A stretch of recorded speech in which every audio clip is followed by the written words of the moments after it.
So, hello, and a very warm welcome to each of you, wherever you are in the world at this time, and however you're doing in mind or in body in this moment. A really warm welcome to each of you. It's lovely to have you with us. And it's such a pleasure to be gathering for this fourth session of the Mindfulness Frame by Frame course with our dear friend and colleague, Mark Williams. And the title of this session is Restoring Balance. Restoring Balance. And just some reminders that you're invited, if you'd like to say hello in the chat as we begin our time together. And you may want to say where you are at this time. So please feel very welcome to say hello in the chat. If you'd like to do so, you can set the chat for panelists and attendees so that we all receive the cascade of names and locations. And a reminder that during the teaching of this session, the chat function will be switched off so that we can give more undivided attention to what Mark is saying. But if you notice questions arising that you'd like to ask Mark about anything that he's saying or guiding us in, you're most welcome to put them into the Q&A box, and they will be collected. And then towards the end of the session, there'll be an opportunity for Mark to respond to some of the questions that are asked. So please feel most welcome to do that. So it's lovely to get a sense of all of you arriving. And as I say, really warm welcome. And a real pleasure now to hand over to dear Mark to guide us in this evening's session. Thanks, Chris. In a moment, we'll do a practice together. But first, I want to start by thanking Andy and Elin for the recap of sessions 1 to 3. I was able to catch up with the podcast when I returned from my holiday. And I really appreciated the way they reminded us of the themes from each week, the flexibility of the anchor from week 1, and that we can include external anchors like sounds, as well as anchors in the body, such as the feet and seat and hands and breath. And then the taking the pause from week 2, when the mind wanders, they spoke of acknowledging it without self-criticism, especially when things are really difficult and when thanking the mind feels really hard to do. Just taking that pause and allowing things to be as they are for a moment is an act of befriending. And then there's summary of week 3, discovering the feel of things, that the feeling tone is sometimes instantaneous. It can be under the radar, it can be split second, it can be very subtle, and it can be often missed. So now let's come to sit and continue our practice of tuning in to the feeling tone right now. So coming to sit. And noticing this sense of sitting here, closing your eyes if that feels comfortable, or lowering your gaze.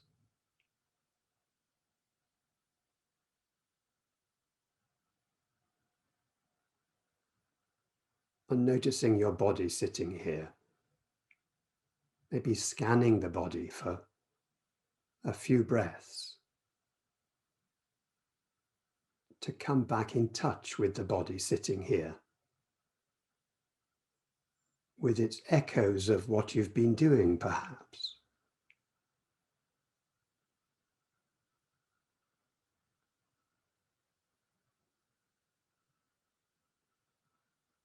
Noticing where your ground is right now, where your anchor is. Perhaps visiting different anchor points. The feet on the floor.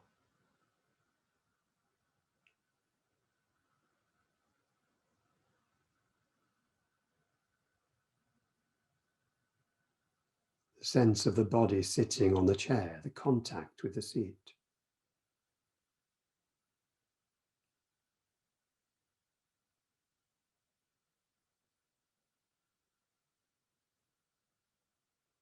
the hands resting on your lap or your thighs.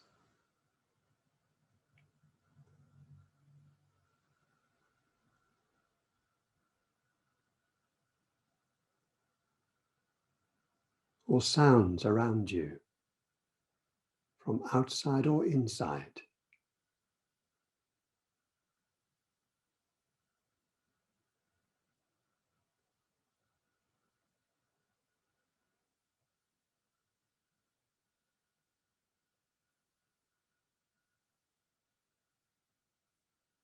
And then the breath. Where do you feel the breath moving?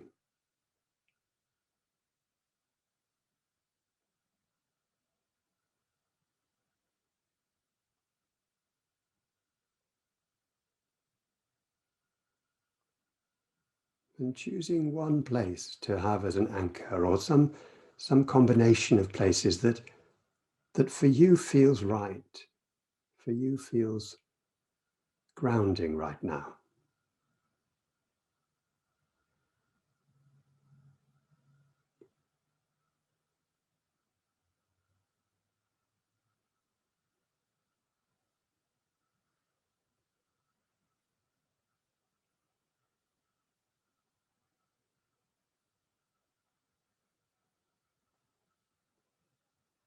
And then at a certain point, expanding the attention to the whole body.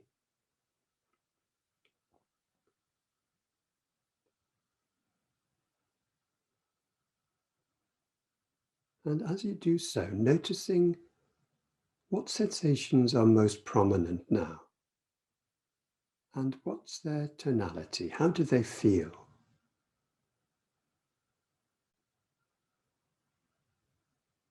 Pleasant or unpleasant or somewhere in between?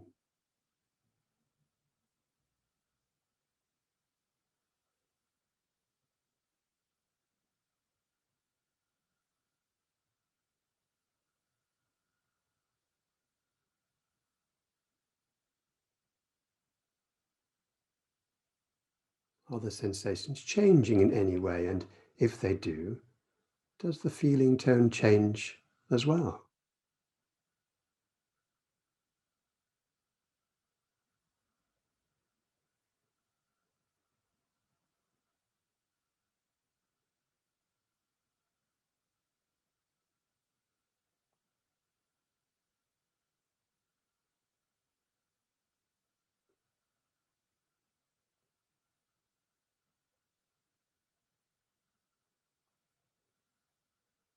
Sometimes thoughts or feelings might come too, and we can get lost inside them.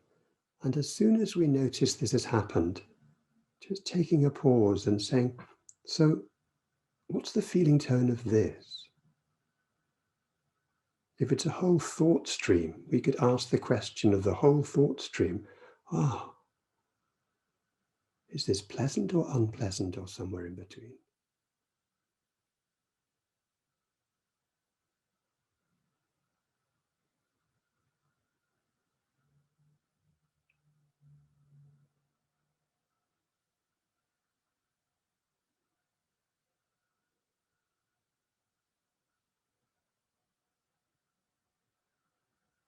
Then at a certain point, coming back to your anchor,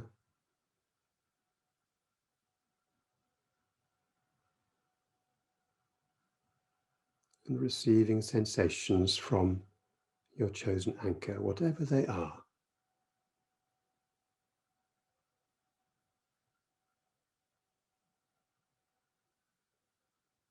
And then begin to move fingers and toes, letting the eyes open if they've been closed.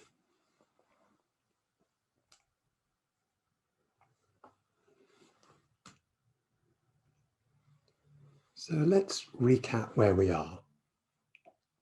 Feeling tone, as Elin reminded us last week, is called Vedana in the Pali language. That's Vedana. This is useful to know if you want to explore the Buddhist roots of what we're doing. Vedana is the second foundation of mindfulness and is a critical factor in how we experience the world moment by moment. And the feeling tone of a moment, its affective valence, if you will, has also been independently discovered by psychological research to be foundational to emotions and emotional distress, because they help build mental models that interpret the world and imagine the future in ways that can easily entrap us.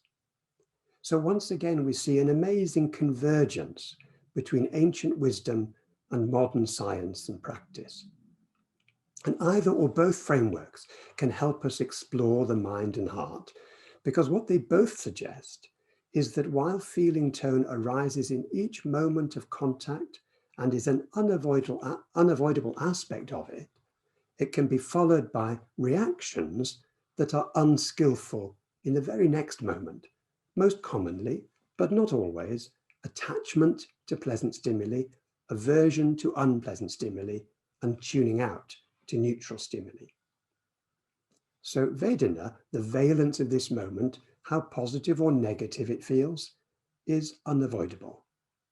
The reactivity to it is avoidable. It's hard, but it is a possible point of entry into the habitual vicious cycles that create and maintain emotional distress. So we're going to come back to this later, but before we do, I want to explore some of the themes that have already come up when you've been exploring feeling tone. So someone asked, is feeling tone like a built-in barometer, or does it sometimes reflect our history? Yes, it is like a barometer, registering this moment's feeling tone. But the discovery is that this moment's feeling tone comes not only from what is happening now, but also summarizes your whole conditioning history. For example, have you ever been talking to someone and they say something that annoys you, even mildly? Perhaps it was something like, oh, I thought everyone knew that. Perhaps it felt a bit unpleasant. And that can be both because of what they just said, but also perhaps because there's a fleeting echo of being back at school, perhaps being belittled by a sarcastic teacher or another kid. You've interpreted it in the light of other things. But here's an important thing. We don't need to know what that event might have been. We don't need to analyze why it's come up now. We simply, as best we can, register the sense of pleasantness and unpleasantness that arises now. Why? Because first, there might have been all sorts of subtle things that funnel into that moment of feeling tone, and we may never discover them all, so it will often be a wild goose chase that just drives your mood lower and lower.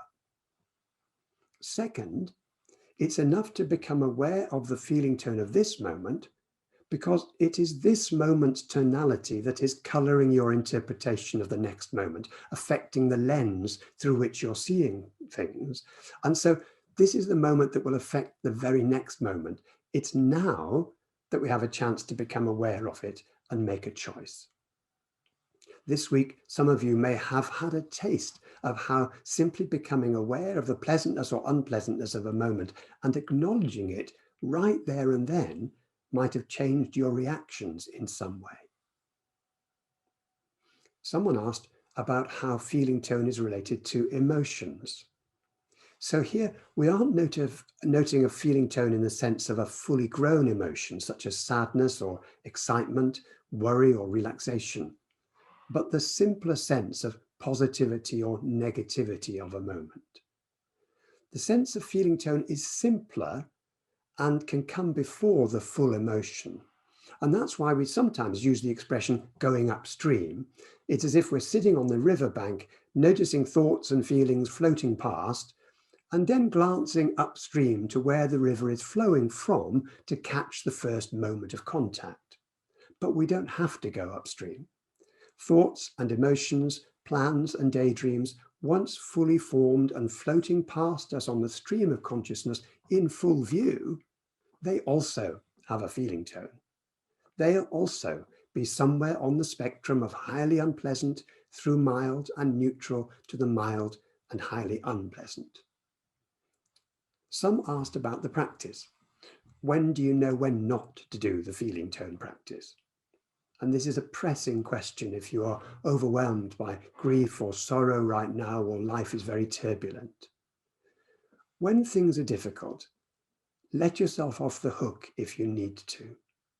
If you choose to carry on even a few breaths, sitting in your sitting place or anywhere else as a way of grounding yourself, or feeling your feet on the ground as you walk, might be all you need to bring more space for you. However, if you find that taking time for yourself in this way just feels like it's making your mood worse and it's proving too overwhelming, then it's fine to make an intentional decision to let it go for a while. Notice that your intention can make a big difference here. If you intentionally decide to let go of the formal practice for a while, you may actually find yourself discovering all sorts of little ways during the day to practice waking up and noticing the feeling tone. I think most of us miss our daily practice unintentionally, for instance, when we're too busy. Then it's easy to feel guilty about it and a bit haunted by the sense of not having done what you committed to do. The judge in the head starts up again. You must do this. Practicing because you've been cajoled to practice is like driving a car with a handbrake on. So if you find yourself resistant to the practice, and someone asked about this too, then being aware of the resistance might be the practice for you right now. Where is the resistance in your body? If it's unpleasant, noticing this, acknowledging this, and you've done what you have to do. One final theme from the questions was, what do we do when the mind is full of toxic thoughts, or if we're so anxious or angry, you just hit a wall of emotion and cannot get past it to the feeling tone? So although we said that tonality was sometimes subtle and hard to see, when we're experiencing a wall of intense emotions, the feeling tone is hiding, but it's hiding in plain view.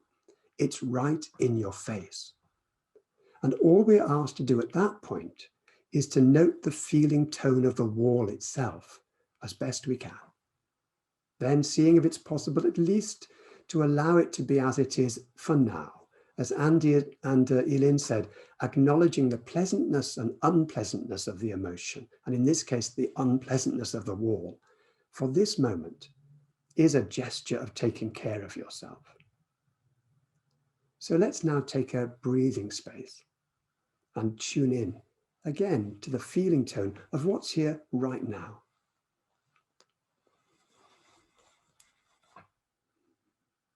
You're coming to sit and noticing your posture.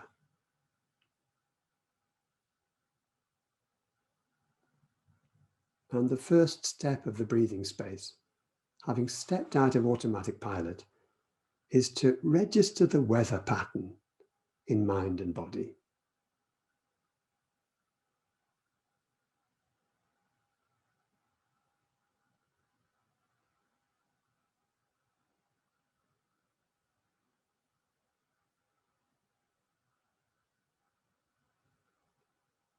And whatever's coming up, whatever you discover in mind and body, whether it's thoughts or feelings or sensations, noticing the feeling tone.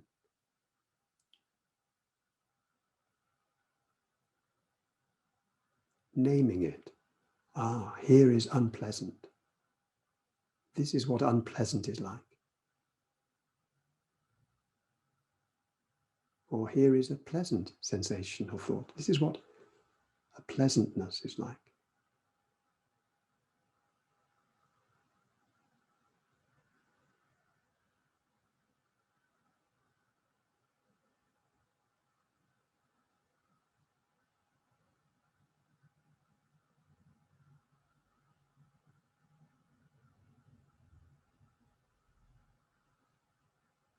Now, at a certain point, gathering your attention and placing it on your anchor, wherever that is for you. So we're deliberately narrowing down our attention, the focus of our attention, and receiving the sensations from just one place.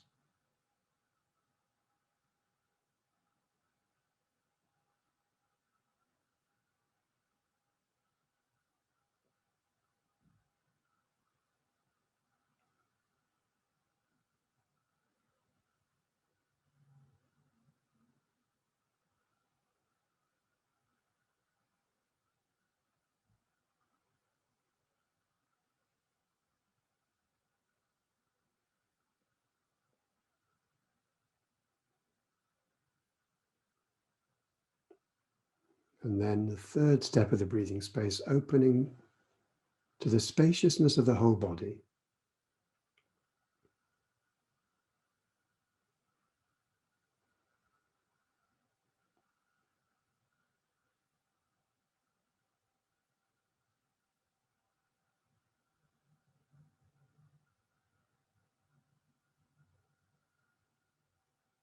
And a sense of accepting this body just as it is, and yourself just as you are.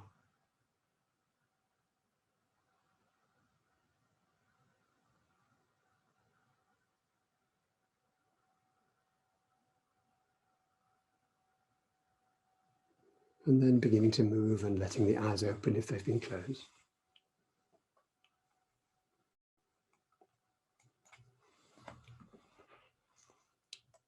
This week's theme is restoring balance.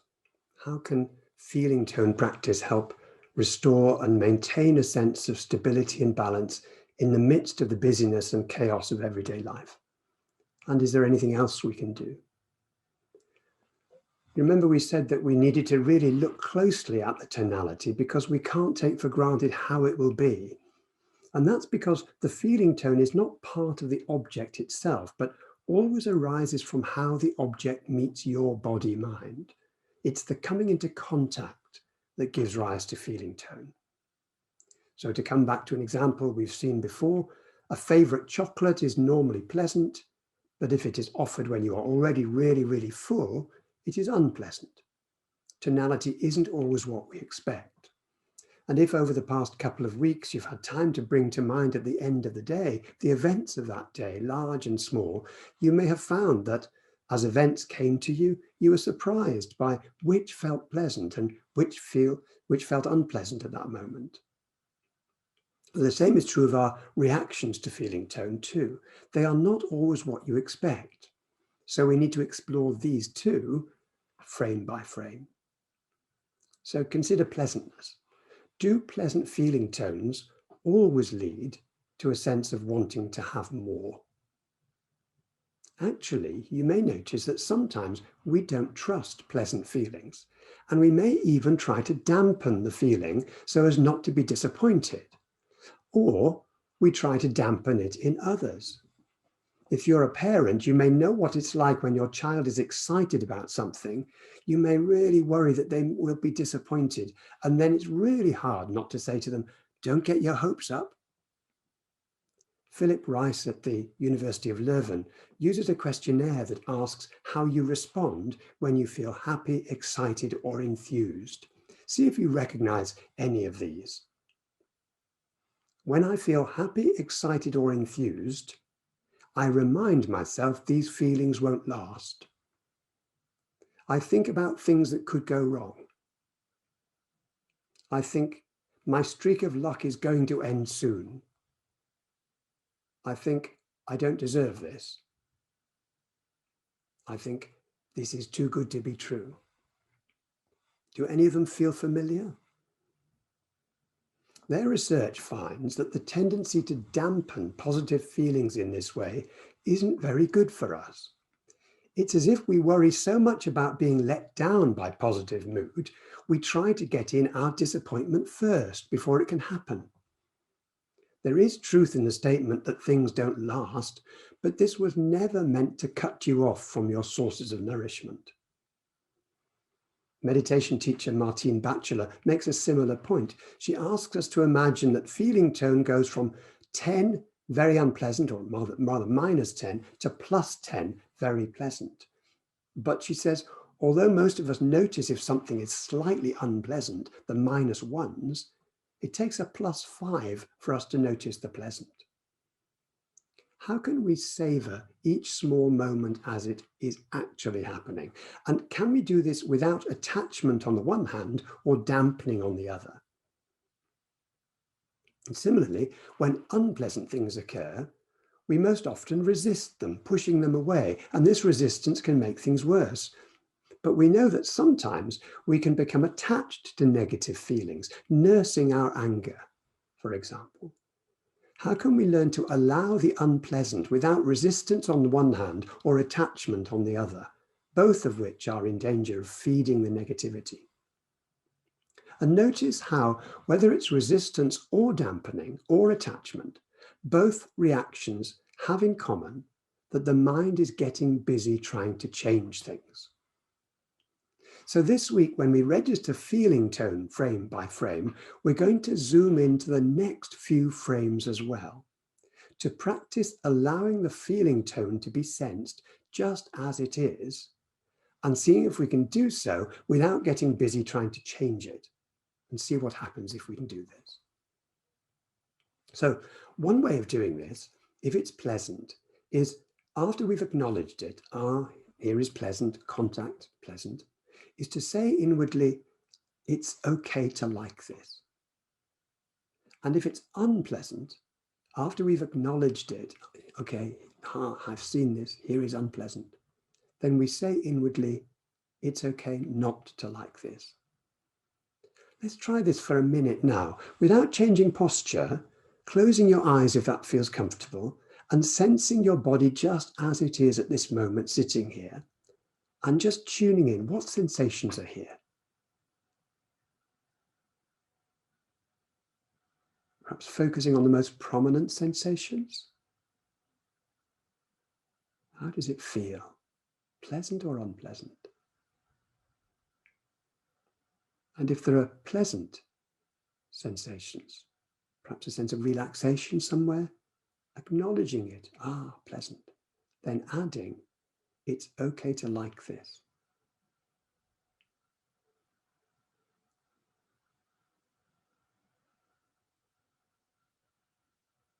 If it's unpleasant, a discomfort or intensity somewhere, or tiredness perhaps, acknowledging this, unpleasant, and adding, it's okay not to like this.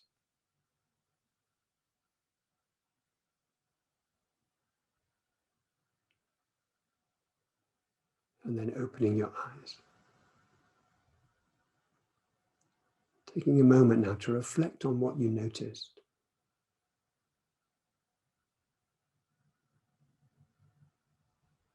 We're going to explore this in more detail using mindful movement in a moment.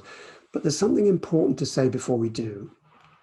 When you say it's okay, you are not saying that the situation that created the feeling is okay. So if you've hurt your back and it's painful, you are not saying that it's okay to be in pain. You are saying it's okay not to like the pain. Or if a memory of a past difficulty or trauma arises, you're not saying it's okay that the trauma happened, or even that it's okay to have the memory coming up yet again. You're saying it's okay to find the memory unpleasant, that it's okay and indeed natural not to like it. So I want now just to lead us in some stretches. So you can do these standing up or sitting down. It's perfectly possible to do these sitting down as you sit there, or you can stand up if you like. That's fine too.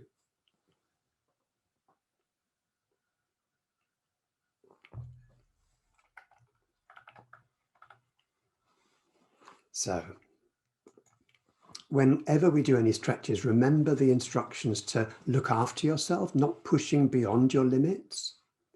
And we're just going to be noticing sensations as you move and stretch, and also noticing the feeling tone. So as you sit here or stand here, noticing the feet on the floor, if you're sitting, the body on the chair, and bringing your attention to your breath in the center of your body.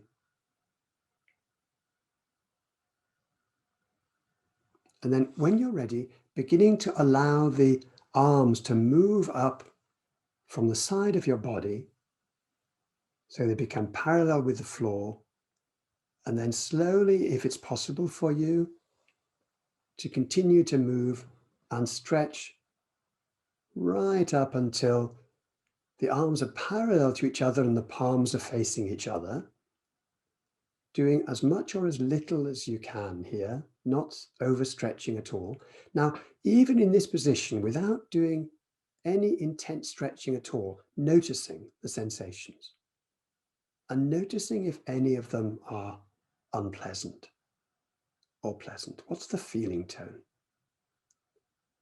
And if there are any unpleasant sensations, just register this and then saying, it's okay not to like them.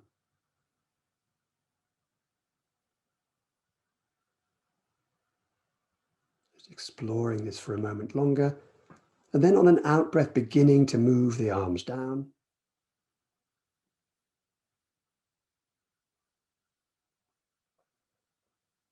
Until very slowly, and following the sensations as you move the arms down and the changing feeling tone of those sensations, till eventually the arms come to rest by your sides, whether you're sitting or standing. And just noticing the after effects of having done that stretch, letting the shoulders drop. If your eyes have been open, then perhaps closing the eyes to tune in to the sensations. And if the dropping the shoulders feels some relaxation, and if any of these sensations are pleasant, registering this too.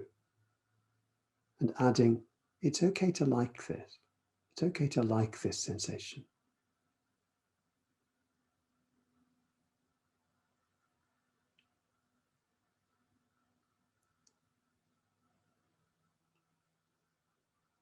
And then this time, I want you to move the shoulders up as if they were going to cover your ears. And although we'll do shoulder rolls in a minute, I want you just to notice in this position with the shoulders up, what sensations are here? Not trying to overstretch, but if there's any slight discomfort or intensity, just registering that, unpleasant, perhaps mildly unpleasant. And it's okay not to like it. If it's pleasant, then, pleasant. It's okay to like it.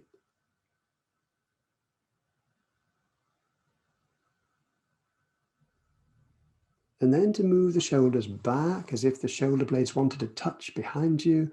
And again, without overstretching, notice what sensations arise as you do this. Holding it there, if you choose, and registering the sensations and the feeling tone.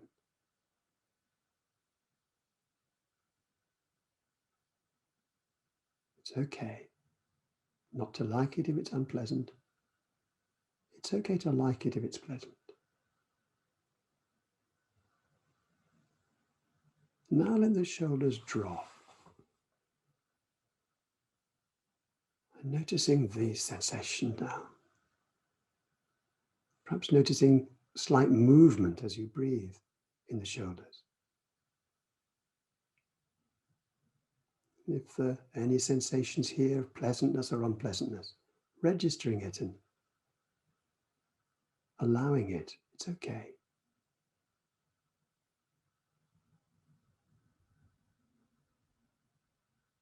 Now moving the shoulders forwards as if they wanted to meet in front of you. Noticing the feeling here in the shoulder blades and across the back, the upper back, and in the shoulders themselves.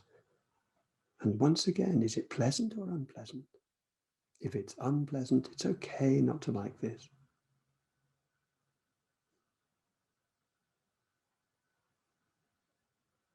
If it's pleasant, it's okay to like it. And then coming to rest, coming to stillness.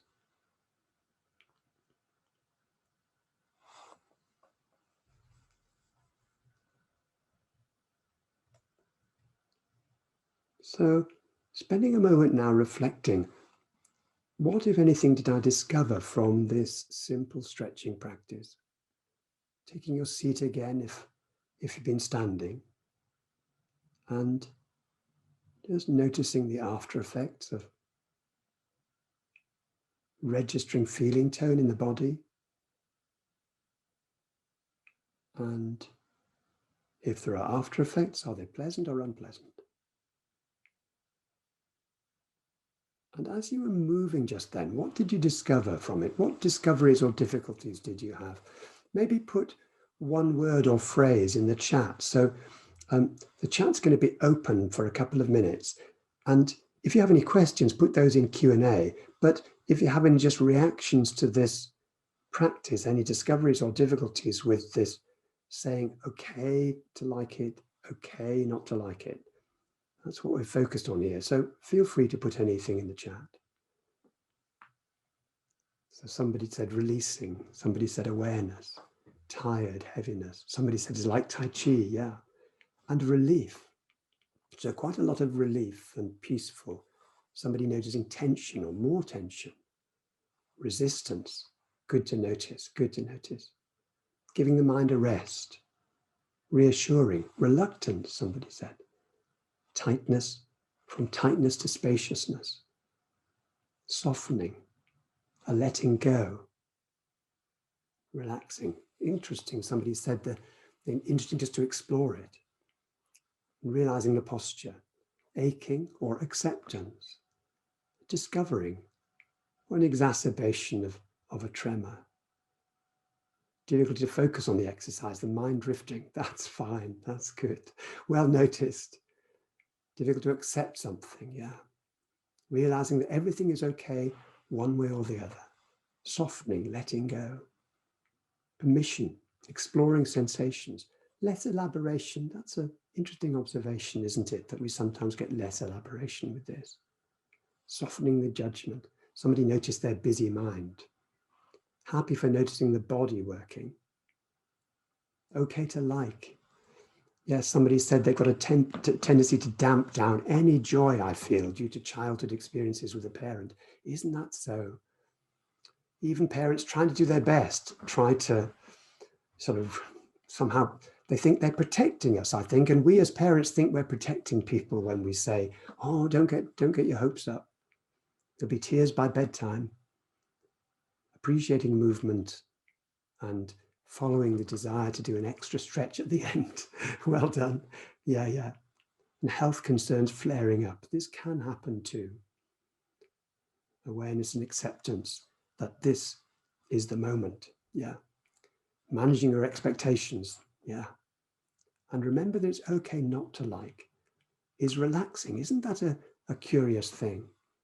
That just noticing that it's okay not to like it somehow shifts the resistance to it. And somebody's surprised by the anticipating mind. Something I thought would be pleasant was actually unpleasant. And absolutely, this can go either way, can't it? You can have your shoulders like that and think, oh, this is unpleasant, but just a minute, oh, that's pleasant, or the other way around. And this sense that sometimes it's healing, or somebody said a very subtle line between pleasant and unpleasant. Thank you so much for these comments. A lifetime of dampening. Trying too hard. That's so good to notice that. So good to notice that. So I just want now to, because that's going to be one of the meditations for the week. Echoes of gardening, somebody said. So we're going to close the chat now. And that's going to be one of the meditations for the week. So just noticing feeling tone, either incorporating into your normal practice or doing this practice, a dedicated practice to notice feeling tone. But there's also another practice. We said, was there anything else you could do? And there is on this theme of restoring balance. It's sometimes called the 10-finger gratitude practice. So before our Q&A starts, I want to just explore this second way of restoring balance. This helps us notice small, pleasant moments that might pass us by. These are the 0 to +5s, as Martin Batchelor might say. So now again, if you want to close your eyes, looking back over the last 24 hours and seeing if you can bring to mind things that you're grateful for. Anything, no matter how small, that you're grateful for that have happened or noticed over the last 24 hours, and maybe counting them on your fingers, if you like, seeing if you can get to 10.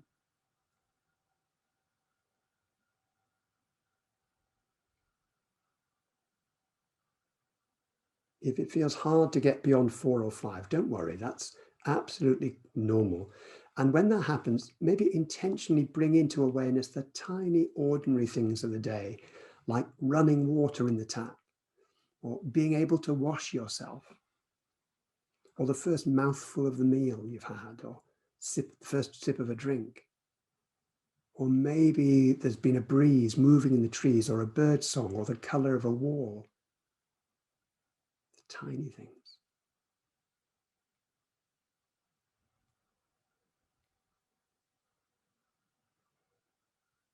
Then at a certain point, coming back to your anchor, and maybe just noticing that your breath is still here. And perhaps completing your 10 by appreciating the life-giving nourishment of each breath.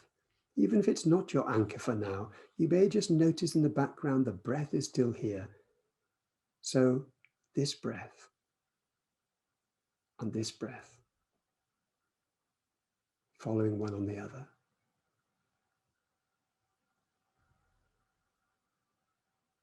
So we're going to now just open the chat for a minute or two, and maybe you could put in one thing that came up, some tiny thing that you noticed over the last 24 hours, without giving anything confidential away, just one thing that you are grateful for in the last 24 hours. Music, laughter, sunshine, cycling, our bed, our garden, restful sleep, running, sailing, friendships, birds, flowers in the garden, ice cream, swimming, fresh coffee. Wow, they're going too fast. Wonderful. Baby grandson, friends, a breeze, not doing anything, friendship, cup of tea, cat, colleagues, the swifts, a little robin, rose scent, summer heat. So I think somebody went to Queen's tennis. Little bird, bees, saw dogs greeting. And I think somebody said a first word. Drinks, coffee, the sun in the forest, talking to a colleague, lots of poppies, a camper van, waking up, literally. Love from my dogs. Saw puffins today. Wow. Gratitude for realization of who I am, my body and mind. See my daughter smile after a long distance. This session. Wildflowers, buzzards, working from home, sitting in the garden. Somebody's been doing Zumba over the last 24 hours. Jokes, greenness of summer trees, birds singing this morning, talking to my mum. Thank you so much. So in a moment, we'll close the chat. The word blether in the chat. Yeah. And a mother woodpecker feeding her young. Thank you.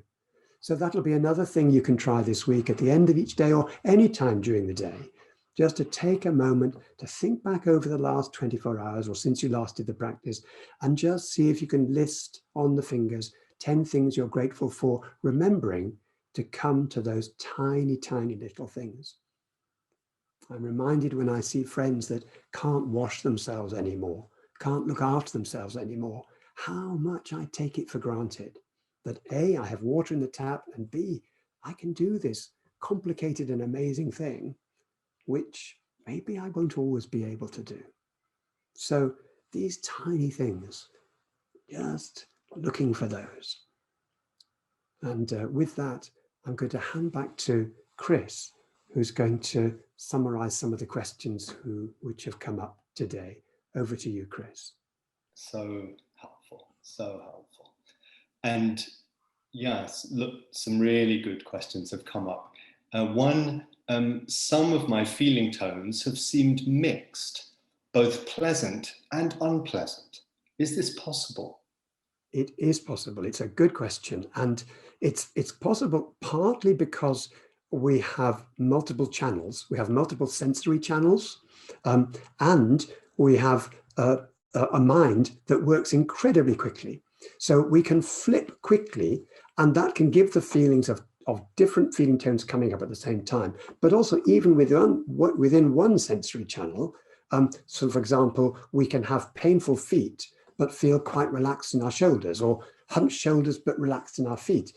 And that's why sometimes when we have pain somewhere, it's often useful to ask the question, what else is here that we can focus on that's giving us slightly less of an unpleasant feeling tone. But if you notice that it either rapidly changes or that you can have a mix, that's fine. And you can choose then either to go with it to see what's the most prominent, or you can sort of do an aggregate of the moment, like what's the average feeling tone right now? And all of this is fine, just exploring it. There's no right or wrong. Thank you, Mark. One question that's come up that people might find helpful, somebody said, I'm still a little muddled about what feeling tone is. Are there any succinct sentences to help recall it or find it?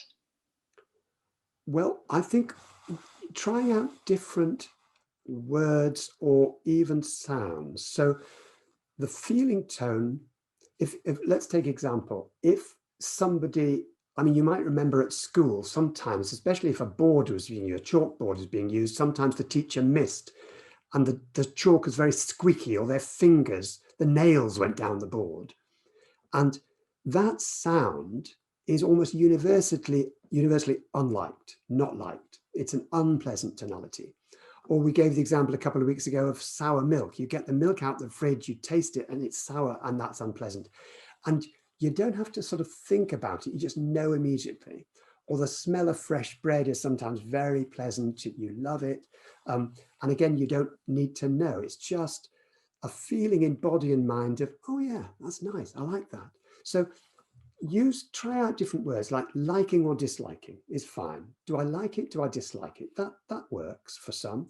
Pleasant, unpleasant, positive or negative, or just green or red, like a dial flicking one way or the other. If you just gently persist, sometimes it's because there's something overwhelming and it feels like this is obviously so bad. The feeling tone is just in your face, too obvious. But just try out different ways and see what you notice. Thank you. A question, how do we know if we're perceiving feeling tone through the lens of mood? E.g., if we're in a bad mood or a sad mood, then feeling tones may tend to be registered as unpleasant. But when in a good mood, they may be neutral or even okay. Absolutely. So this is spot on. It takes us to the heart of what feeling tone is, that it sometimes surprises us. And when we're in a bad mood, the meeting, even with something neutral, can feel bad. Rather like if somebody tells us a joke and we're not in the mood, yeah? And the joke just falls flat. But if we're in the mood, we'll laugh heartily. So notice how feeling tone is always a meeting of how we are and the object. So when we say pleasant or unpleasant, although we often think, oh, that's obvious, it's in the ice cream or it's in the breeze in the trees, actually it's a meeting of us, our body, mind, and the object. And when they make contact, that just little bit of contact, a feeling tone arises at that very moment. But if our body and mind is tired, down, feeling awful, feeling anxious, then the thing itself will seem to give rise to a negative feeling tone. So just notice the feeling tone and notice exactly what the questioner said, that if you're feeling down, it will be a negative feeling tone. And that's what to register.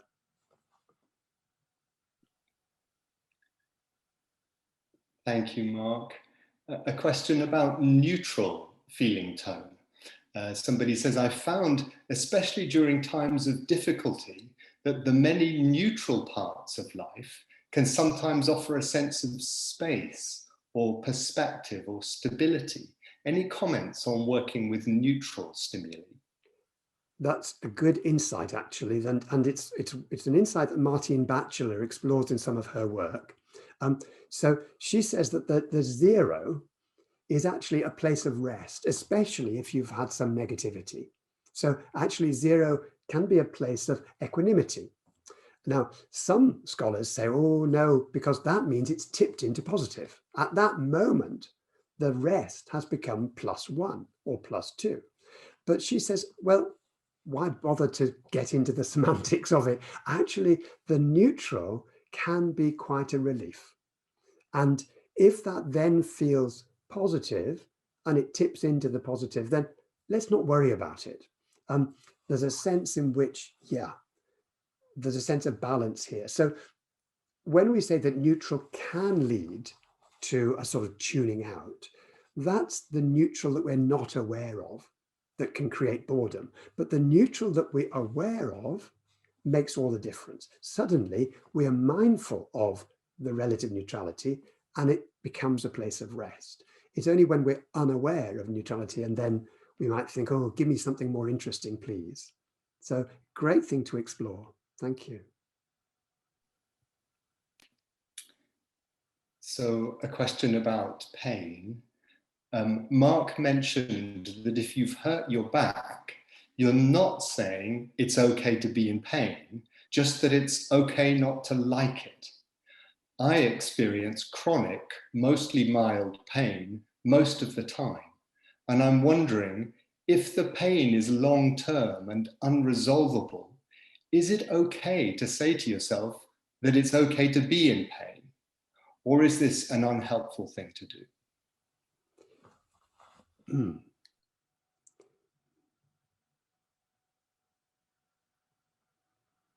That's a really, really good question.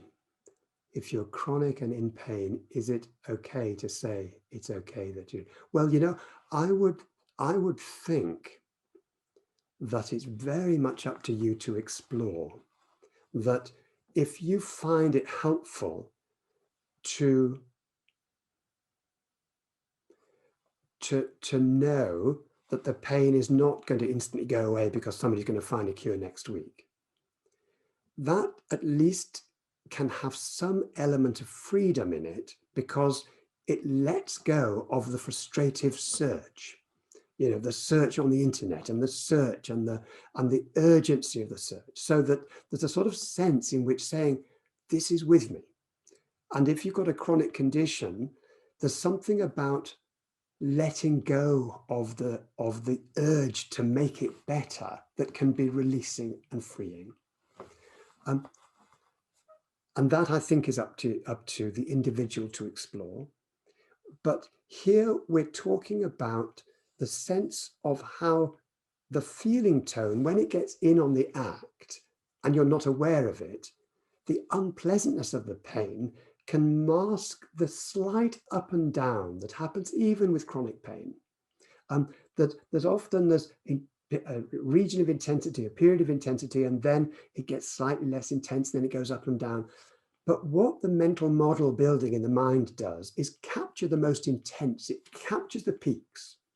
Because remember, we said that the reason why the mind is building mental models is to predict what to do, what action to take. So the mind tends to capture the peaks because that's the one most likely to need to be addressed. And once it's captured it in its cache, as it were, like a computer cache or in its store, it then echoes round to the next moment. The next moment is then colored by its sense of being on the same video loop all the time. And so you don't notice that actually the pain might have just slightly have subsided in the next moment, because your conscious experience is dominated by the memory of the peak. And so that's why it's helpful to say, it's okay, it's unpleasant, and it's okay not to like it, because that somehow clears the cache and allows you to see the actuality of where the pain is now. And because it tends to have captured the peak, the actuality of now might be just slightly less. Of course, it may peak again, but it's a question of allowing yourself to see it as it is, rather than the mind building a mental model based on the peak, and then just you experiencing the peak all the time. I think it's a really good question, and I think it's difficult to know without knowing the particular circumstances. But what we're mostly talking about here is for people that get aches and pains and then find the picture freezes at the worst point, and releasing that picture by saying it's okay not to like it can be very liberating. So just a final question. Is it possible to learn to control my feeling tone?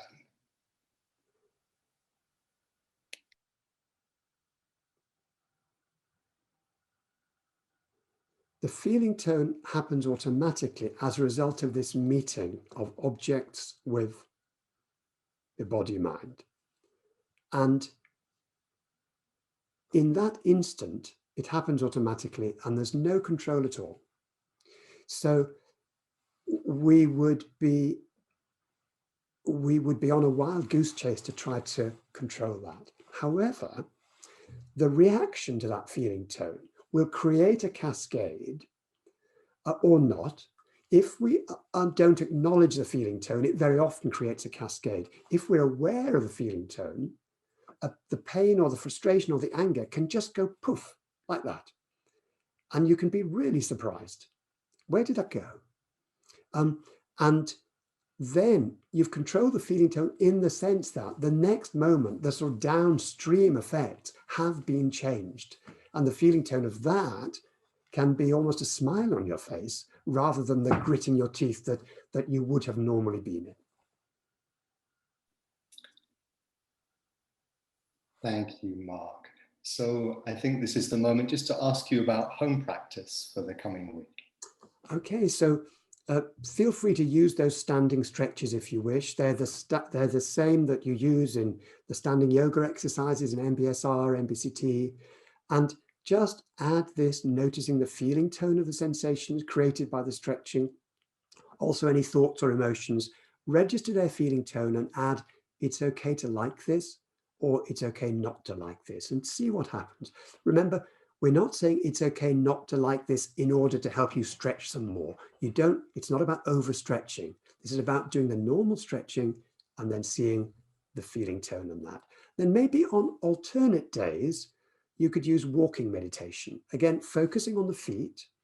And then whenever you find your mind wanders to other sensations or sounds or thoughts, just pause.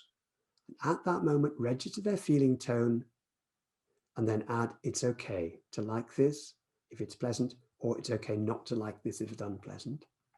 And then if you want some everyday practices, there's the 10-finger gratitude exercise once per day, but also everything we've been practicing about feeling tones this week are really good everyday practices. So look out for any small moment when you notice something pleasant. It doesn't have to be anything big or important, but when you notice it, see if you can take a pause inwardly for a moment. And in that moment, what body sensations are here? What's here? It's okay to like this if it's pleasant. And if anything unpleasant interrupts your peace of mind this week, then acknowledging and unpleasant, contact, unpleasant, and then saying, it's okay not to like this. It's okay not to like this, and just notice what happens next. So there's the practice for this week.